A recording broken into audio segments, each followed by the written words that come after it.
Hello friends, welcome back to our new blog. তো আজ হচ্ছে আমাদের বাড়িতে জোড়া কার্তিক পূজা, সেই কারণে আমরা সবাই মিলে উপস্থিত হয়েছিলাম সেখানে। আর এখানে হচ্ছে ঠাকুরকে পুরোপুরি পাঁচ ভাজা, তারপর চাটনি, মিষ্টি, পায়েস, দই, 5 রকম ফল, এছাড়াও নানান কিছু রান্না করে বৌমনি আর মা দিয়েছিল ঠাকুরকে। তোমরা দেখতে পাচ্ছ আমাদের বাড়িতে কার্তিক ঠাকুর। তো কেমন লাগছে কার্তিক ঠাকুরটা কমেন্ট করে জানাবে। দুটো একই রকমই দেখতে। এখানে ঠাকুর আমাদের পূজা হয়েছিল প্রায় 3টার সময়। ঠাকুর মশাই চলে এসেছিল, তো তিনি পূজাটা করেছেন। তোমরা আপনারা দেখতেই পারবেন ভিডিওর মাধ্যমে।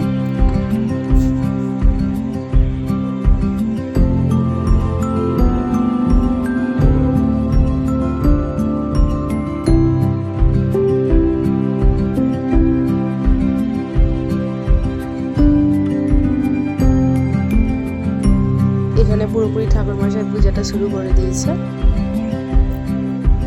তো এখানে সব ফলগুলোকে একটা একটা করে আমরা কেটে রেখেছি। আর এখানে প্রদীপ জ্বালানো আছে।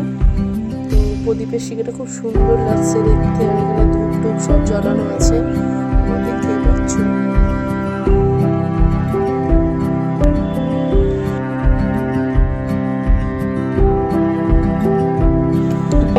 আর এটা হচ্ছে আমাদের ঠাকুর ঘরের সব লাইট। ঠাকুর ঘরের লাইটগুলো কেমন লাগছে তোমরা বলবে। আর তোমাদের বাড়িতে এরকম কি লাইট আছে তোমরা কমেন্ট করে জানাবে। তোমাদের কেমন লাগছে আমাদের ঠাকুর ঘরটা একটু কমেন্ট করে জানিও, ভালো লাগলে কমেন্ট করে বলবে।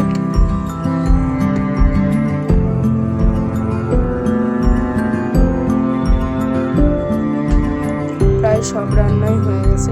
মা পুরোপুরি বসে লুচিটা ভাজা শুরু করে দিয়েছে। অনেকটাই তাড়াতাড়ি করে করছে, কারণ যেহেতু ঠাকুর মশাই সেটা তো অনেকটাই তাড়াতাড়ি করে করছে।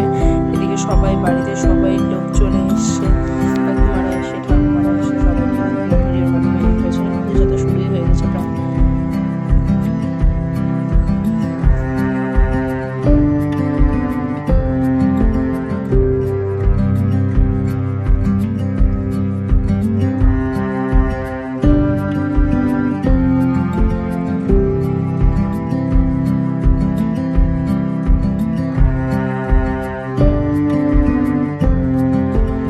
এটা নিয়ে 3বার কার্তিক পূজা হলো। এই কার্তিক ঠাকুরটা নিয়ে প্রথমে আমাদের 1 বছরে একটা পূজা হয়েছিল, সেকেন্ডে আরেকটা, আর এখন এই যে একটা। এটা নিয়ে পুরোপুরি 3বার পুজো দেওয়া হলো। এরপর হয়তো বন্ধ হবে ঠাকুর পূজাটা, সেটা বলতে পারছি না। তো আমাদের মানত ছিল 3বার পূজা দেওয়ার। এবার যদি সবাই বলে তাহলে আমরা পুজো করব, আর যদি না হয় তাহলে আর করা যাবে না। তোমরাই কমেন্ট করে বলো যে মানত করার পর 3 বছর পুজো দেওয়ার পর কি করা যায়। তোমরা তো জানোই সব কি আছে। আর এখানে বলছিলাম যেটা 5 ভাজা, লুচি, এছাড়াও মিষ্টি আছে ইত্যাদিতে আরও অনেক কিছু আছে। কলার থোকা, ডাব, আপেল, কমলা লেবু, 5 রকম ভাজা, কলাই যেটা, এছাড়াও নাড়ু, 5 রকমের নাড়ু আছে। সাইডে গোটা গোটা সব ফল দেওয়া আছে। এছাড়াও দই, রসগোল্লা,